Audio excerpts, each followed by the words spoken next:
All right, I hit record and I am with Mary Van Everboeck. Mary, how are you today? I'm good, thank you. Good. It's weird because you and I have worked together a lot, and you've been a member of the community, a very active and wonderful member of the community for a long time. So it's weird that this is the first time you're on the podcast because I feel like everybody should know you as well as I know you, and so I might struggle a little bit this episode because I might, you and I kind of have a shorthand at times about things that we talk about. I'm gonna have to make sure I like explain everything as we talk about it. But yeah, so tell everybody where you are. This is why I brought this up is because I'm like, I know where Mary is. I don't need to know where Mary is in her. Tell everybody where you are in your writing journey. Well, I've been writing dialogue centric short stories, which means to me that I write the dialogue first, and then when there are changes in emotion or topics in between the dialogue, which referred to as segments, then that's where I put my prose and my perspective. This is the first story I've written that's not dialogue centric, but it's the one I chose because I needed the most help with. I wrote first person, which I've never written before.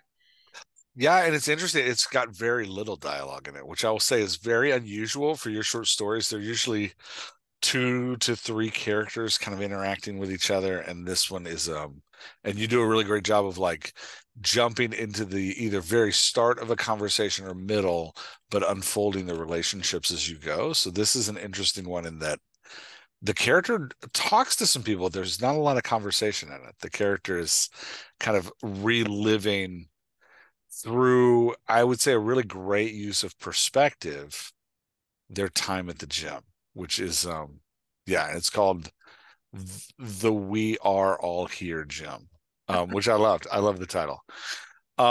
Okay, so again, shorthand. You and I have read a lot of short stories together in the Doctor stuff, and we've talked about you've gotten mad at me because often the short stories I give you are very sad and like dramatic, and not yelled at me, but um, chastised me appropriately for like, can you please just find something happy for us to read? What are you doing?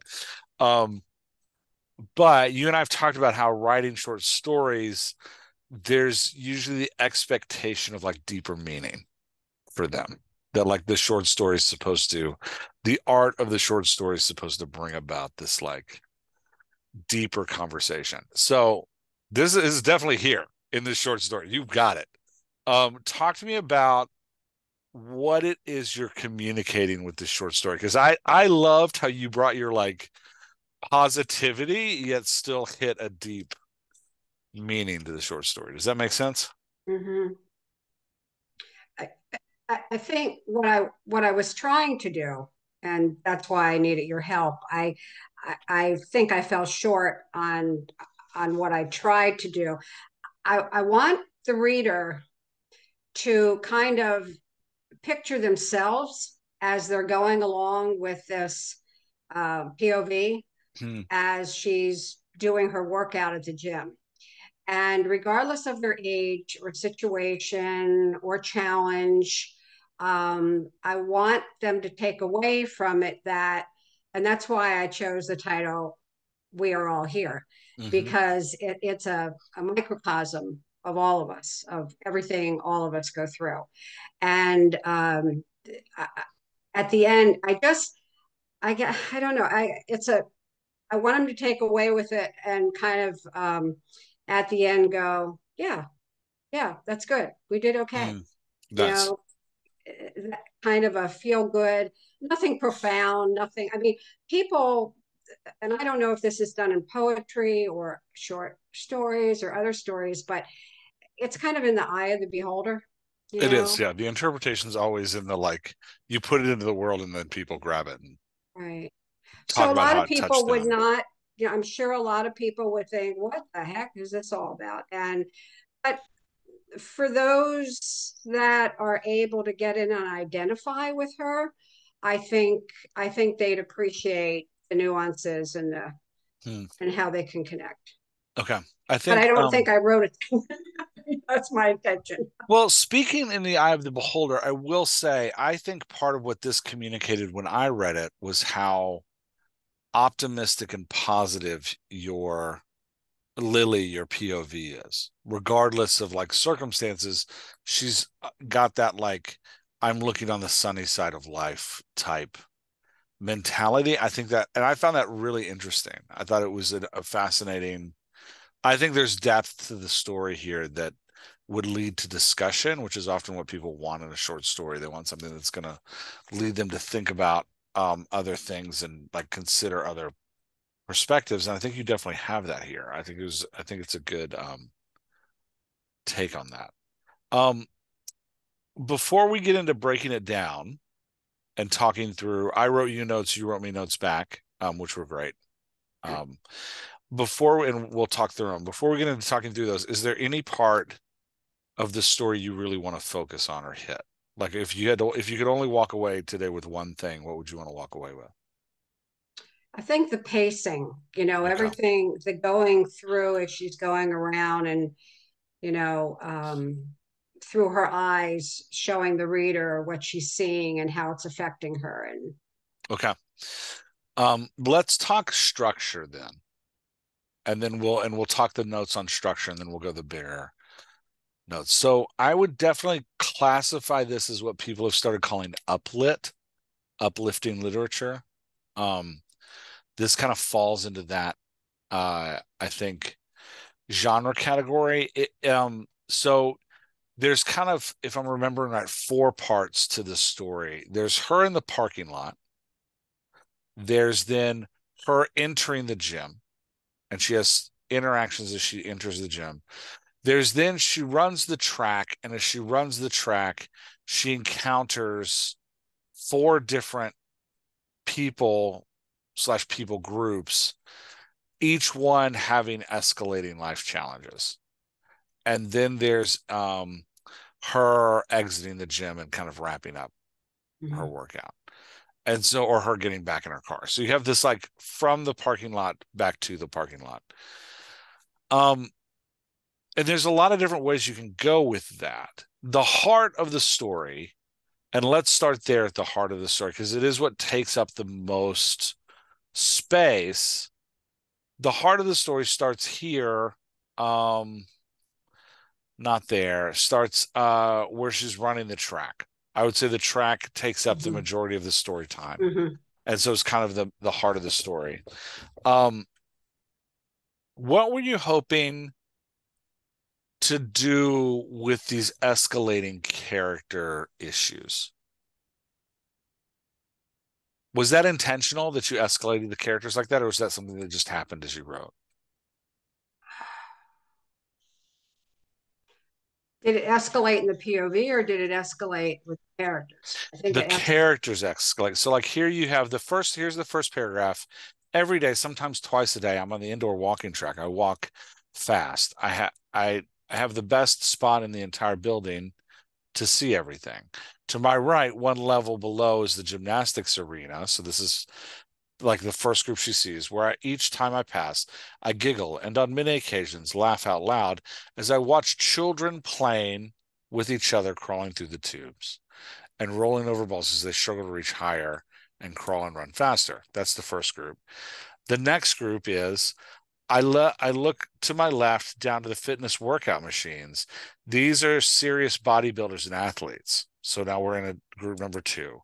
I stare at all of them. It's impossible not for me not to. The men and women who use what I view as torture machines are amazing to me. I smile and think of the phrase, there's a time for everything. So this is kind of like number two who are pushing themselves to a great extent. And then you've got person number three. I notice a man I see two or three times a week. I watch him walk 5 steps and then lean against the railing to rest. There's actually five people. I miscounted one. So you've got not you. So you've moved in age from like Oh, babies to okay, young gotcha. people working out to an old man who's now struggling to walk. That just happened. That just happened. Well, It, there's something here I want you to explore in the story. So you've got an old man, he's walking, he's moving slower. You have this nice conversation with him, like slow as molasses as usual, he says, hauling and puffing, looking at his feet and smiles. So there's a natural contrast here between these three groups. But they're moving. I laugh, looking down at mine. I say that's what counts. As I pass him, the number five pops in my head. 5 steps, not three. The last time I saw him took 3 steps before leaning on the railing, 5 in a row. So you've got like you've gone through the age gamut, and now here's group number four. I make a mental note to congratulate. That's still group number three. I look down and touch my hand and my index finger for the second time. 6 more laps to go. Never less than more. That's her reflecting on what she's doing. So we have like a reprieve here where she kind of Down the reflects on corner. her Right. time. Yeah, here we go. As around the corner of the track, I lean forward, doubting. I see what I quicken my pace to match the speed of what looks like a wheelchair moving through the back parking lot, but larger, maybe the size of a miniature sleigh. I shake my head and keep looking. It's a wheelchair on the other side of the seat, poles extending upward, attached to the poles are cables, and connected to them is a vest, and the vest is wrapped around a dog, a German Shepherd dog. So you talk about this man who's being in a wheelchair, kind of led by a dog, is number four. And then number five comes here at the end. Uh, as I raise my hand to push the button for the automatic door, a metallic sound grinds against my ear. I turn back and walk forward, my eyes on a young girl about 20 years old, pretty with light brown hair, sitting perfectly still in a wheelchair. I look at the plastic tube in her mouth that connects the square box hanging around her neck, a large necklace. Hello, I say. No response, verbal or otherwise. So you've got these five. Are you feeling that escalation? You're like, hey, here's children. Here's young people working out. Here's an old man that can barely walk. Here's a man who can't walk but has the assistance of a dog. Here's a woman in a chair who can't speak or walk. Right? Like you've got this escalating move. Um, And it's escalating in the POV.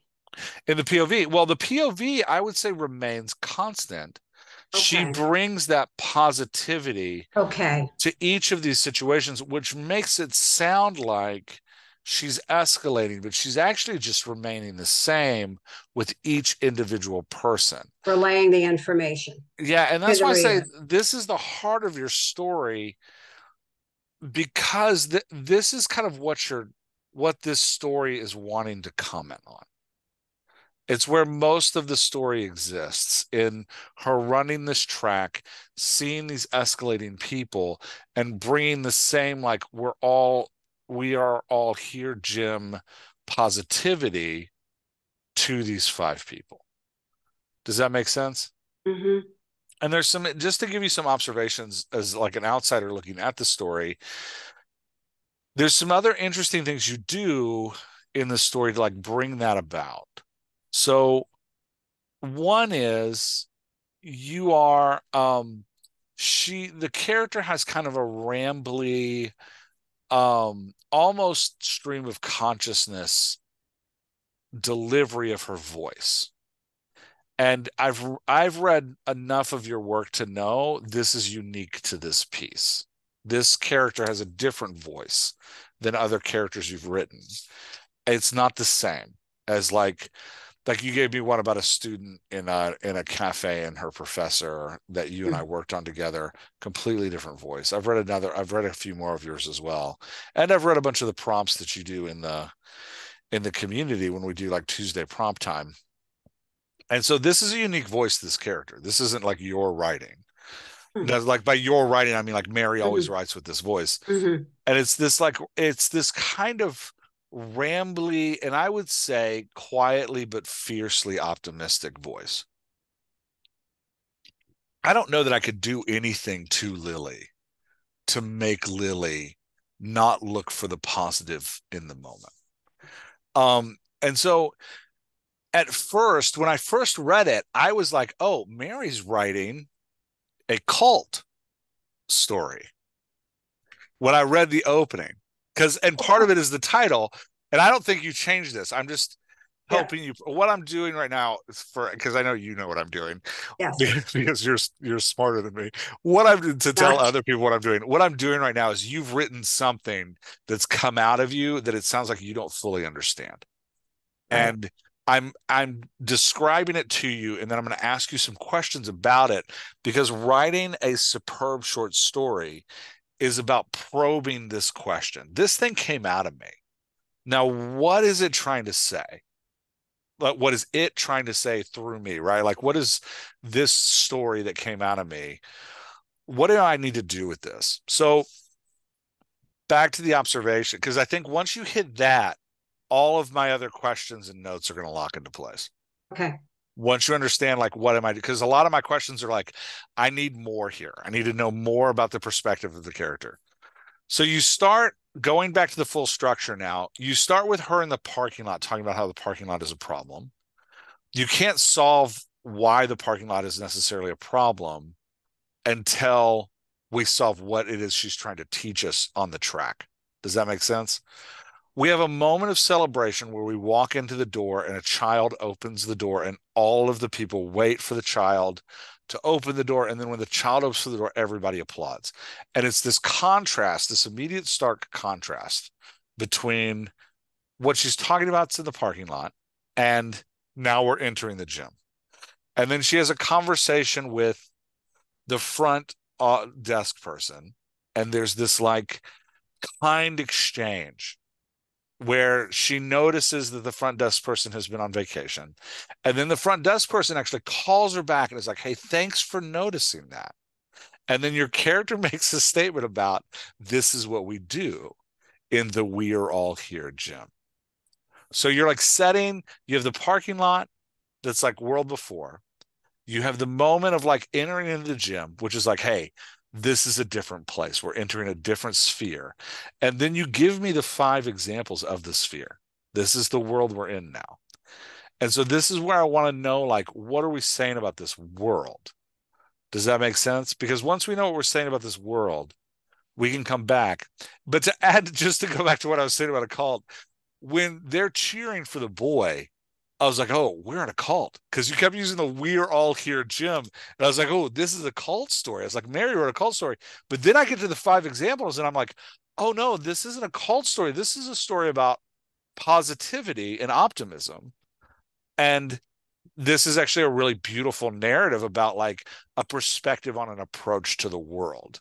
And what's happening in the gym is like what you would love to see happening in the world, right? Am I No, that's getting it. there? Yeah. That's it. Yeah, that's it. So I like the Regardless of what's transition from happening. cult Hmm. to Hmm. world, because it's like this isn't a cult. This is a different perspective on the world around you that is going to push the reader to question, will I accept Lily's fierce optimism? Right. And that's why I like the escalating characters that she encounters, because it really does communicate. I am optimistic, and optimistic probably isn't the right word. I Yeah. am positive and hopeful, I think would be the word. Hopeful. Hopeful. Yeah, Yeah. optimistic has kind of like a snarky tone to it, and I don't mean Hmm. that anyway. I'm positive and hopeful Hmm. through the escalation of these moments. Does that make Hmm. sense? And that's what I wanted to come through as the POV's walking around. I wanted somehow that to be expressed to the reader that she was, that every encounter she came to kind of validated her Hmm. internal thoughts on that. Yeah. There was an old phrase, it actually comes from an old book from the late 70s that our preaching teacher used to ask us all the time. And I find a lot of connection between sermon writing and short story writing, Hmm. because with both of them, you're telling a story, but it's not about making an emotional, it is about, but not fully about making an emotional connection with a character over a long period of time, like a novel is. It's about connecting with a character, living in that character's shoes, and then leaving those shoes asking, how then should we live? which is what my preaching teacher always used to ask us. We'd like get up and give like a practice sermon. And then the first question he'd ask us, all right, you made me listen to you for 30 minutes. How now should I go and live after this story? And that's great short stories have that the beauty of making you ask that question without hitting you over the head with that question. And that's where short stories are different than sermons, and that sermons are pretty direct. Like a lot of times, sermons like, this is how you should live. Short stories rather paint a picture and make you question what's happening in that picture and then deliver that question. So you're okay with my description of like, this story is about projecting, demonstrating fierce hope and positivity in Hmm. the world. Hmm. Yeah, regardless of what's going on. Okay.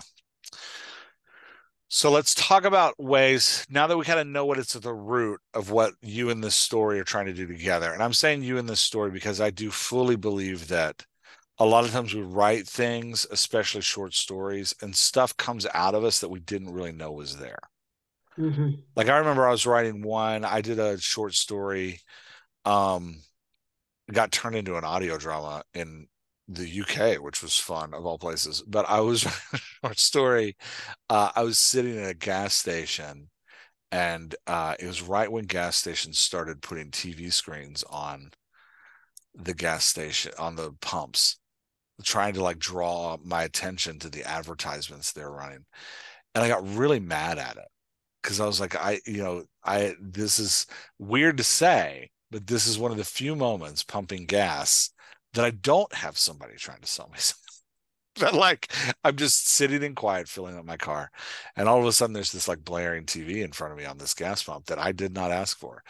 So I was frustrated by it. I immediately went home and I banged out this short story about a guy talking to a therapist about and all the guy wants to talk about is his hatred of phones, and then as the thing unfolds it turns out that he did something very terrible to a person because the person wouldn't put down their phone, and that he seems like a like hero at the beginning of the story, but then it comes out at the end that he's kind of actually villainous because he took his passion too far. So it was like, fun story. But I didn't know that I was actually having a conversation about technology when I sat down to write that story. I had a moment at a gas station. I drove around for a bit to like deliver kids to places. And then that night I came home and I was like, I need to write a short story tonight. And that one just came out of me. And now in post, I can connect the two events. I'm like, oh yeah, I was really pissed at technology that day. And so I wrote a story about how our technology and our struggle to like understand it turns us into monsters. So for this, so I'm saying that to say, telling that story to say, I do believe that when you write short stories, things come out of you that you don't expect, and you have to like wrestle to really hone the short story. You got to wrestle with that. So let's wrestle. Um, at the end of each of these paragraphs, to really get that across, we need an escalating closing sentence to each one. Right now, she moves from moment to moment without interpreting the moment necessarily for the reader. Hmm. So, like, I round the corner of the track and look out the window. I lean forward, doubting what I see. I quicken my pace. To match the speed of what looks like a wheelchair moving through a back parking lot, but larger, maybe the size of a miniature sleigh. I shake my head as I keep looking. It's a wheelchair, and on either side of the seats, poles extended upward, and attached to the poles are cables, and connected to them is a vest, and the vest is wrapped around a dog, a German Shepherd dog. I blink several times as I focus on following the side of the walls of the "We Are All Here" gym block my view. I catch up as the window reappears. The man is holding onto two poles like reins and walking his dog. Amazing, I say aloud, thinking that whoever can create such a device as this is genius and a wonderful human being.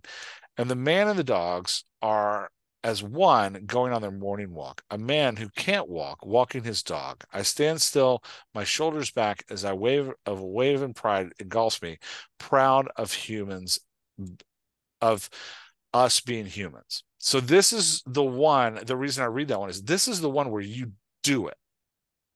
You give me how I'm supposed to feel in this moment. But up here, when we talk about, you'll see I marked them up here like, hey, I need a statement about what this means. Twice a day, I'm walking on the floor. I walk fast and I have the best spot in the entire building to see everything. To my right, one level below the gymnastics area, where each pass I giggle on many occasions, laugh out loud as I watch children playing with each other, crawling through the tubes and rolling over balls as they struggle to reach higher, crawl farther, and run faster as I continue my walk. So there's no interpretation of the world here. And I need that for this to really, for these five things to land. Does that make sense? Okay. Yeah, you can't depend that it's going to it's going to land on the reader and they'll interpret based on their own experience, I right? need, well, what I need, I don't need you to preach at me. Right. I need to know how why Lily cares about this. So, Okay. like at the end of The Man Walking the Dog, she has this beautiful interpretation for me. I Mm-hmm. stand still with my shoulders back as a wave Mm-hmm. of pride engulfs me, proud of us as human beings. And that's what I'm talking about like the fierce hope and positivity. She sees something that many would interpret as tragic. She's in a gym walking a track and she's seeing a man in a wheelchair. A lot of people would write this scene, a lot of characters, not people, a lot of characters would see this scene and be like, oh, he doesn't have and I have. And they'd think the discrepancy, they'd pity this man. But Lily doesn't pity this man. Lily's like, I am so proud of us that we have done this. And that's that like fierce hope and positivity. I need to know what that fierce hope and positivity says about the babies and the kids in the gym. And I need to know what it says about the bodybuilders and where that, like you in the bodybuilder passage with the difference in years, energy, and stamina between us, and that I am who they will become. Right. And where's the positivity, the fierce positivity and hope? And and that someday they too will look down in awe over people they used to be, right? Like something of that nature of like, hey, bring it, land it for me. Does that make sense? Mm-hmm. If you can land those two, um, you have it here for the old man who's struggling to walk a little bit. Which is here. I make a mental note to congratulate him the next time I see and chuckle the phrase "one step at a time" comes to mind. So you're giving us her interpretation of the moment. I look around the perimeter of the track at the children and the bodybuilders and realize the phrase applies to all of us as we struggle. The content of the challenge doesn't matter. Well, I added that line, but you have this like the phrase applies to all of us as we struggle. Something here that's like that positivity. Like, and I don't know that my line's right. I was adding that to show you, like, I need something here. Something here that's like, isn't it beautiful how, we all struggle. And the content of the struggle doesn't matter because we are all in this together, right? Like it's that Mm-hmm. like fierce hope and positivity. Mm-hmm. And that will lead you into the man with the dog. Mm-hmm. This last one, the girl in the wheelchair, Mm-hmm. is your climax. It's your like, hey, here's the climax of my optimism and hope. Because if there is anybody to be pitied in this story, it's a paralyzed woman in a gym. That this is where you're doing something beautiful with a short story that I don't even know that you realize you're doing. There's an absurdity to the image you're painting. Are you doing that on purpose or is that just coming out of you? That just came out. There's an absurdity to the image you're painting, and this is something short story really great short story writers do all the time. Like Flannery O'Connor does it, but kind of in the opposite of how you're doing it, because hers is always like dark and sinister. So we read that short story together on a Right. Uh-huh. call about the serial killer that pulls the family over. Do you remember that one? Yeah. Mm-hmm. So there's the escaped convicts. The escaped convicts pull a family over and murder everybody. Thanks, Flannery O'Connor, for that uplifting beat.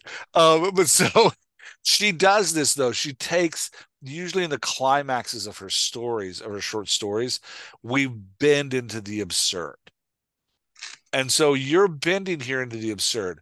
before you bend into the absurd, give me a moment with Lily in perspective, where she reflects Hmm. on all of this and sets me up for now I'm really going to challenge you. Okay. Does that make sense? Yeah. Yeah. I didn't do that. Mm. Well, I think you're discovering, I think this is a story that's like right now is a very strong B plus. If you want like an award-winning A plus short story, this is what takes it to the next level. It's well written, it's fun to read right now, it's very enjoying. You have a very unique character voice with a very strong perspective. What makes it an A plus award winner is, and it speaks something to humanity about who we should be. Yeah, that's From where I your want to get perspective it. as well. Yeah. And so, Right here. and you're right in that like pacing, when you said pacing, the like structure and the beats of this stuff is what really brings it out. So I want to like summary line here about what Lily has. It has to be from Lily's perspective, and it has to be a reflection on what Lily has seen on her jog because her jog is wrapping up.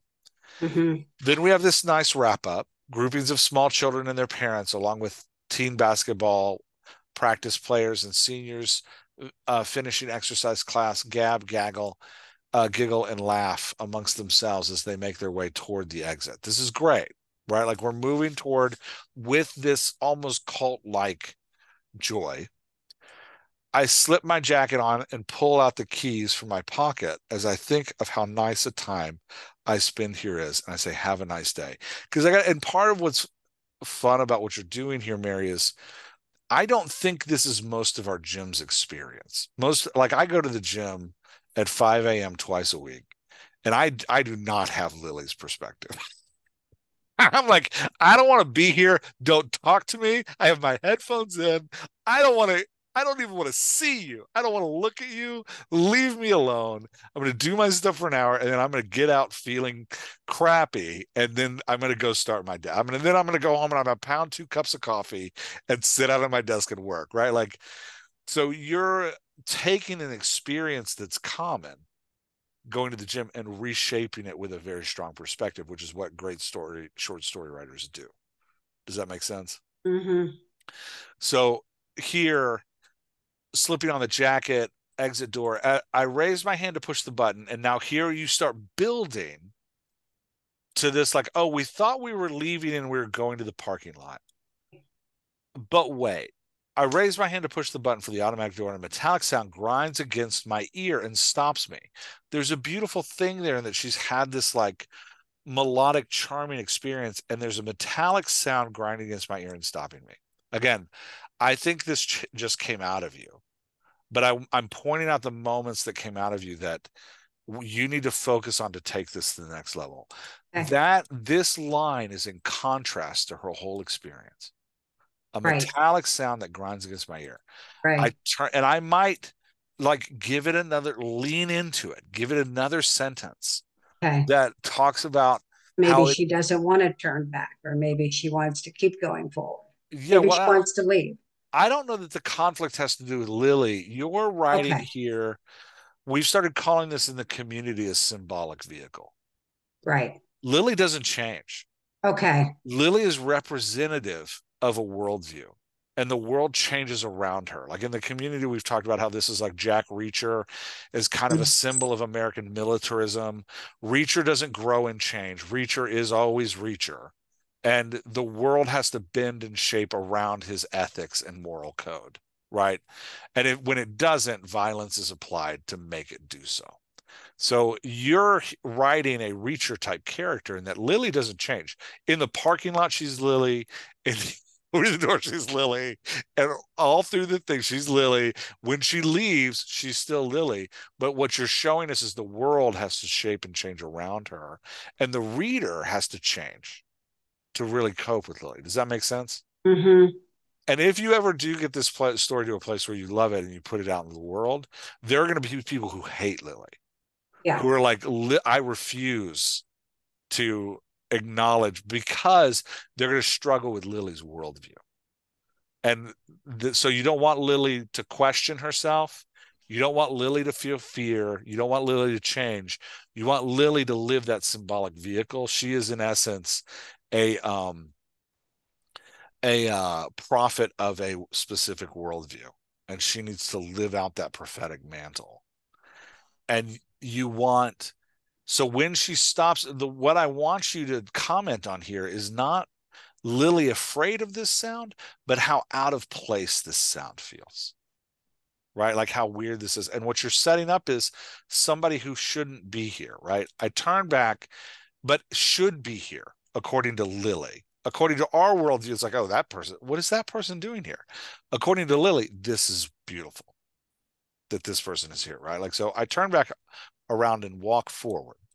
My eyes home in on a girl about 20 years old, pretty with light brown hair, sitting perfectly still in a wheelchair. So you're recalling the last person. But now you're taking it further. I look at the plastic tube in her mouth that connects the square box hanging around their neck like a large necklace. Can Hello. I, can I ask you, Jeff, where Yeah. would I, you said a second sentence. So after I raise my hand to push, then I need to write another sentence about how it doesn't fit No, I or, want a sentence about the metallic sound. So as I oh, raise my hand to push the automatic button on the door, a metallic sound grinds against my ear and stops me. I want her to acknowledge that, like, this isn't a sound that should be in the We Are All Here Jam. okay. Okay. Unusual sound. Right. Yeah, and you have that external stimulus that causes the response of, I'm going to investigate. Okay. And here's what I find. Okay. Thank Hello, I say. No response, verbal or otherwise. There's no turning of the head. She doesn't move. I look at the staff person standing near her for guidance. She raises a hand and pushes out a palm, giving me the universal sign to wait. I do, smiling at her. Man, talk about bringing in the like hope and perspective. Smiling at this girl as you wait for her to speak. It takes about 10 seconds before she sounds the words. The young woman's sounds and words flow through the square box that hangs around her neck. Have a nice day, she says in staccato. I turn toward her now, fully aware of her paralysis, stoop down and touch her hand. Thank you, I said. I'm happy to meet you, and I hope to see you again. And I do hope to see her again. And next time, and I'll ask if I can sit with her to keep her company for a spell. Right. So you paint this like where I said this reaches the like absurd moment is this is not how any of us would interact with this person. We would want to know why she's here. We'd want to know what's going on. We'd want to try to solve some problems for her. But you paint this beautiful picture of Lily here, and it leads to this really nice climax of the body of your stuff. Does that make sense? you. And that's why I deleted these two paragraphs because you then come back with two more paragraphs about Yeah. how these aren't people she's interacting with right now. There's like Right. summaries of like all the world is in the gym. You're right. You're right. That's You can keep them, but they no. pull away from your moment. I see what you're doing with the last woman in the wheelchair. Yeah. Mhm. No, I And wouldn't want to take away from that. and if you want to keep them, because I do think there's something here to be said about everybody's in the gym together. If you want to keep them, you'll need to reshape them a little bit. But And I'd put them up move them higher. up here as she's leaving the gym as like a big reflection. Okay. You may be able to take those paragraphs and actually shape them into this reflection that I'm looking for here that summarizes the first four people she's met. Okay. You could probably use these two paragraphs as that summary, and then this might actually even become stronger when she meets the woman who's paralyzed because it lives as a like even this person. Does that make sense? Mm-hmm. Mm-hmm. Okay, how are you Yeah. feeling? I've talked so much No, on I this. mean it may the way you're approaching it with me, it's helping me a lot because um yeah, it didn't come together for me after I wrote it and after I edited it, but I knew it there was something there. Yeah, yeah, you can totally feel it. It's Yeah, here, and right. it's like I'd say it's like 90% formed. It needs like a little bit more scalpeling to it. There's one other thing I want you to do is you scalpel a little bit. Um, and that is the opening. Now that you know what you're going for in the piece, Mm-hmm. let's talk about how it opens. Thank you. Yeah. That's very kind of you. I say to myself as the woman waiting to turn into the aisle to find a place to park waves me forward. The parking lot aisles are too narrow, and the curbs at each end of the row are too wide and jet out too far. How many times today will it take me to find a spot I'm comfortable parking in? Yesterday, it took me three times just to find the right space. That's not in Lily's voice. She's kind of complaining there. Until she gets in. I can't imagine, I can't align a car properly between the cars on either side of me. So I pull out and tour the lot until I find a spot I can drive into without a fuss. A space where the vehicles on either side of me are normal sized cars. The term is a misnomer, a ruse. Cars are morphing into Humvees, these vehicles, and huge nowadays. And in this paragraph, there's a seed here of a different story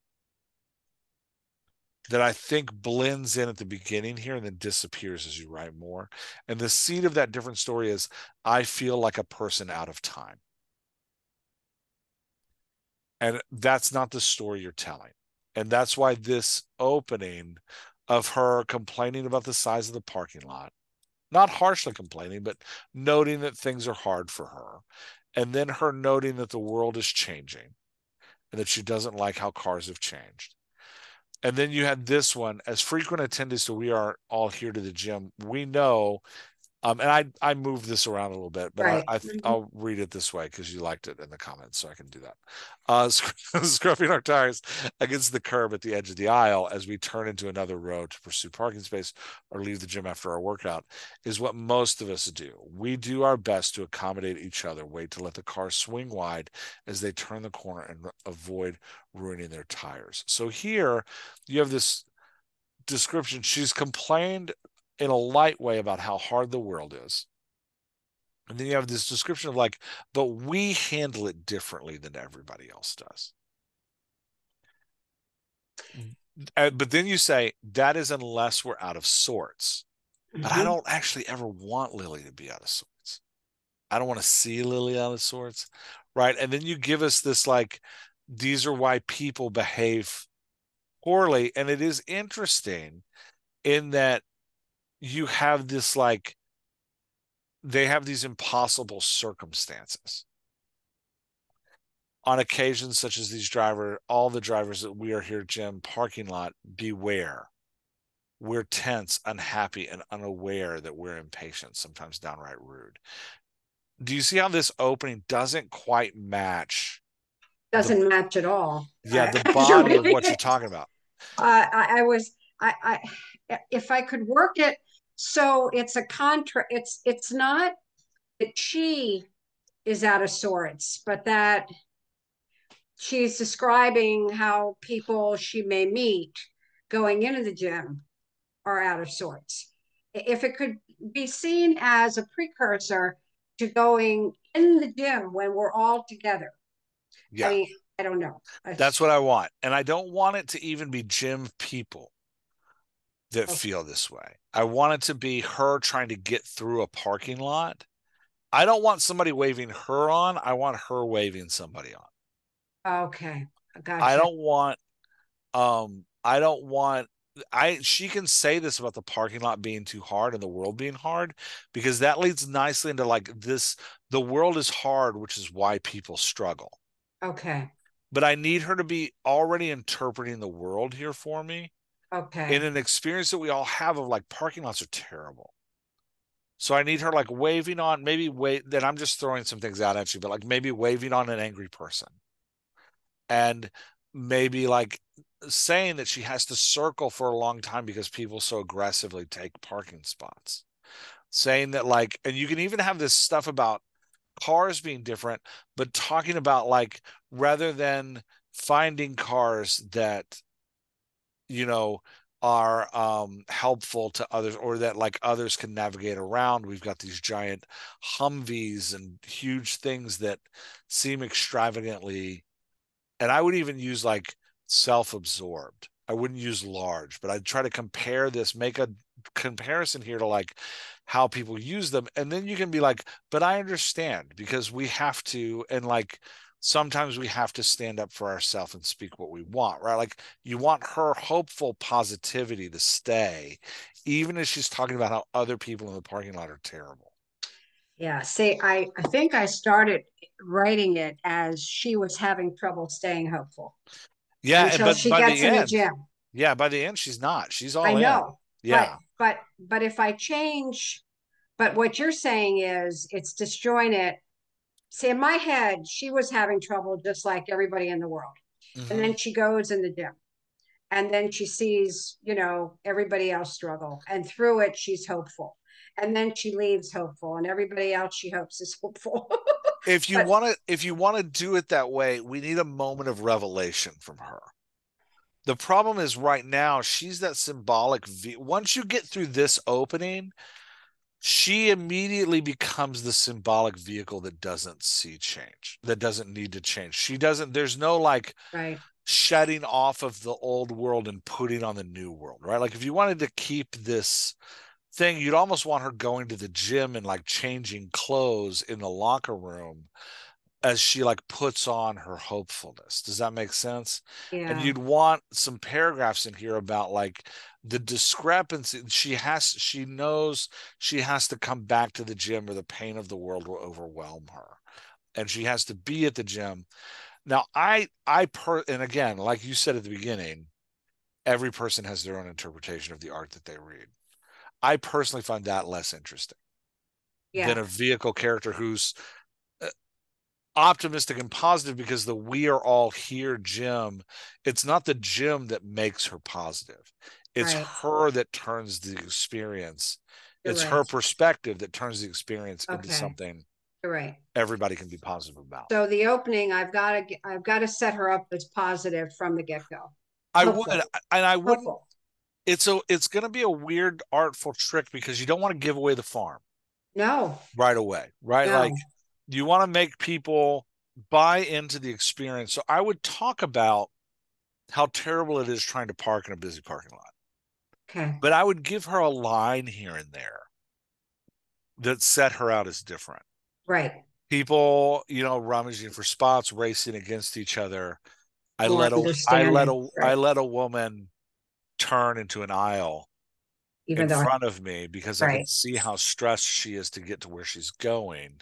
She waves to me and says, "Thank you. That's very kind of you." And I smile. Right? Okay. Like you're not giving the like farm away of like, I'm gonna see a paralyzed woman in a chair and be like, "Hey, nice to meet you," and then wait with her. Right? Like you're not doing that yet, but you're kind of hinting like, "Hey, here's where we're going." Does that make sense? Yep. Mm-hmm. No, I Um, see exactly what you're saying now that you read the beginning.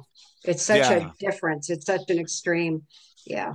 And I liked these three paragraphs you have.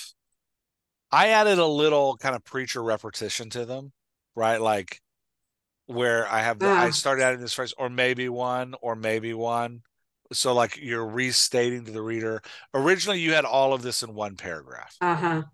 but you really have three different examples here. Maybe one of us is still waiting for a call from our grandchildren to say hello, due a week ago, or maybe one is rushing home with a toddler. Like or another is rushing home with a toddler for playtime, knowing she's going to catch a royal calling out. And then you have this really great kind of long run on sentence about what this woman's experiencing. Or maybe one is a sister hesitating to bring her brother, Johnny. So I started adding that or maybe one Mm-hmm. repetition to give it that kind of like sing song, like Mm-hmm. or maybe one. Now, Mm-hmm. I need this one to be longer. I need the first one that's just one sentence right Yeah, I now. don't give her anything. Yeah. I need that kind of rambling to it.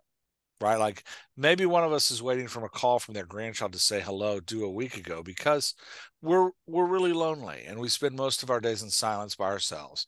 And that weekly call from our grandchild actually makes a huge difference in our lives, even though it only lasts 30 seconds.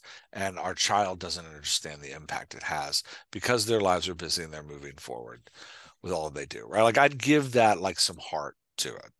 And then you've got three nice that rule of three that I obsess over of like maybe one or maybe one or maybe one. You've got like the three complete like everybody has these struggles. Does that make sense? Mm-hmm. Um yeah, and I think your transition into the gym is great. I think her like I make it a point to look at people. This is a really solid paragraph. I think I like your like people from all ages are welcome here. It parallels well nicely. If you keep those paragraphs that are the transition between the first four and the paralytic woman, where you're talking about everyone here is welcome, I might actually come back up to this paragraph, Mary, and steal some sentences from it and repeat those sentences at the bottom so that the reader knows, hey, we've already talked about this. Right. We Does all that have. make sense? Mm-hmm. I've brought it full circle. We've already talked about this. Mm-hmm. And then this first illustration is really beautifully written. It's really nice. Um, I don't know. I said here, give me one more sentence about how this contrasts with the regular life moments. I actually wouldn't do that. I'd let it stand how it is because it creates a little mystery of like, wait, what's going to happen? What are we doing here? And I think you're going to get clearer as the piece goes. So I don't think you need to be clear right away. Does that make Right. sense? Right. Right. It's going to Yeah. take time to, yeah. Mm-hmm. Yeah. Yeah. Right now, what I'm doing is I'm just visualizing how you've reshaped this in a fashion where it makes sense, where I can tackle it more structurally, more concretely, you know?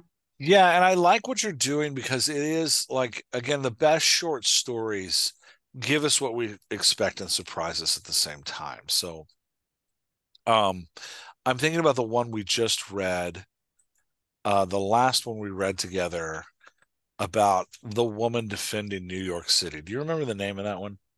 I don't, but I Man, remember that. what Oh, is the that, name of that? You know what I'm talking about? That yeah, like I was going to say devolved that was into a like some strange one, but madness. It was.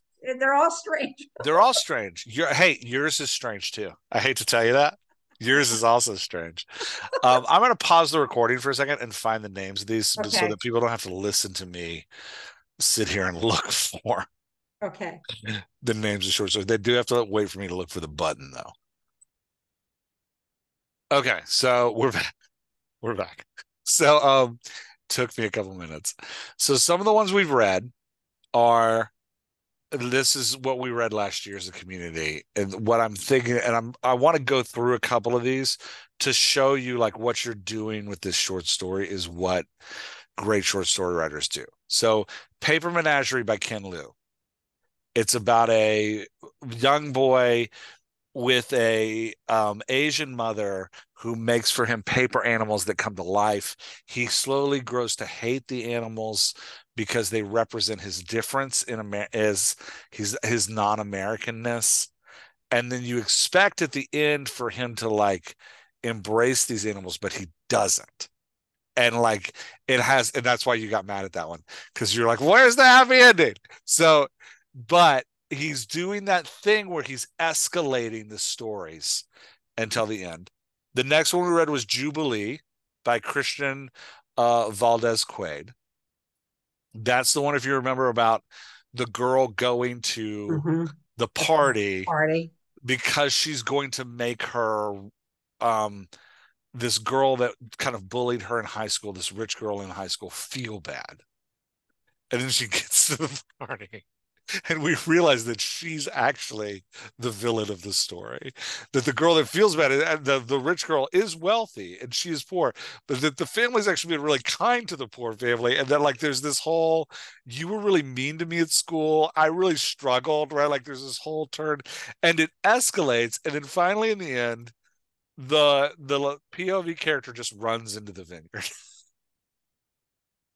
And then we read A Tiger Fighter is Hard to Find, which is about the guy the guy making a movie, Oh yeah. and they hired. Oh. Yeah, that's. I'll just let people go read that one. Um, there was one. Why I Live at the PO by Eudora Wheatley was another one we read. Yeah, If you that was remember, it's about a girl whose family we post have. office. Yeah, we have these encounters with her family members, her and her family members, and each encounter gets harder and more absurd until finally goes to live at the post Post office, but office. they're the only address in the place. So it's this bizarre, like, wait, why are you living at the post office? Like, it's this weird, like, what is happening? So, all that to say, I think you're right in line with how great short stories work. I think they build. I think there's a point of view to these. I think there's a surprise at the end. And I think where yours is unique is this ending positivity, even in the face of world's negativity. And it's going to force people to question that worldview. It's going Mhm. to force people to go like, wait, wait, wait. How does Lily's optimism actually translate the world? And is that a good thing? And so I think you've got a great short story here. Um, Oh, thanks. I it have a just needs lot to work on. it just needs a touch more, but it's A touch almost more. there. A The touch more. bones are here. Like the bones are great. You've got it all here. I just I'm have not. to put them together right. Well, I'm not telling you to like rewrite anything. I'm literally telling you like, hey, add a couple sentences here, right? I know. Like, add Yep. a couple sentences there. It's not a Uh-huh. like reorganize this thing. It's just a like, no, it's there.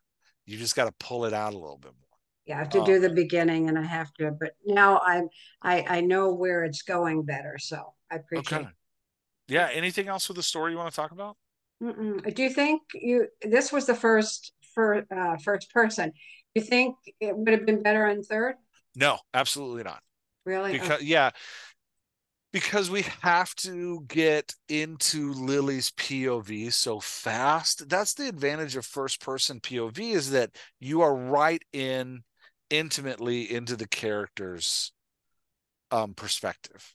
And so you're using that appropriately, and you're also doing something I love that a lot of short story writers do, which is you start when the story starts and you end the minute the story ends. You do not, I don't know who Lily lives with. I don't know where she lives. I don't know who her family is. I can kind of assume that she has a grandkid that doesn't call her very much because of that first paragraph you wrote, but I don't know anything else about her and I don't need to. All I need is her perspective. So if you pull this out of first perspective and try to write it in third perspective, first, it would have to be third perspective close. We need to know what's happening in her brain. And you're going to spend a lot of time telling us what Lily's thinking and feeling. And this is better. This is a better one in first person because we just get the raw power of it. It also feels there's not a lot of dialogue in this. There's a lot of reflective movement where Lily's looking at things and then internally responding. You almost have to do that in first person because otherwise these paragraphs they'll just drag out. Right. So you They are. have to do that in first person. So you're not sitting there trying to explain to us her body language, her inner thought, what's happening, the contrast of how things around her feel. By putting it in first person, you get away with there not being a lot of dialogue in this short story. Um, and it still feels engaging and energetic. Does that make sense? Yeah. Yeah. I Now, I tried to do wouldn't read that. a whole book in Lily's perspective. That would drive me crazy. This is a short story. This is not a novel, right? Like you could not do Lily for a novel. She'd drive you insane. So you'd have to like, yeah. And if you were going to do Lily as a novel,